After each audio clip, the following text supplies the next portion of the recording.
সাইয়েদনা জিবরাইল আলাইহিস সালাম আর কোরআন নিয়ে আসে না। রাসূল সাল্লাল্লাহু আলাইহি ওয়াসাল্লাম নতুন কোনো কথা শোনাতেও পারে না।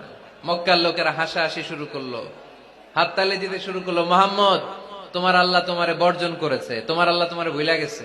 নাউজুবিল্লাহ পড়তে পারলেন না? ইন্না মুহাম্মাদান ওয়াদ্দাআহু রাব্বুহু ওয়া ক্বালা। হে মক্কার লোকেরা শোনো, মুহাম্মদের রব তো মুহাম্মদের ভুলে গেছে, মুহাম্মদের দিকে ফিরেও তাকায় না, আর নতুন কোন আয়াত পাঠায় না। আবু লাহাবের স্ত্রী উম্মে জামিল বলতে শুরু করলো, ইন্না শাইতানাকা কাদ তারাক। মুহাম্মদ তোমার কাছে যে একটা শয়তান আসতো জিবরাইল নামে, ওই শয়তানটা আর আসে না। না নাউজুবিল্লাহ পড়েন। সবাই টিটকারি করে।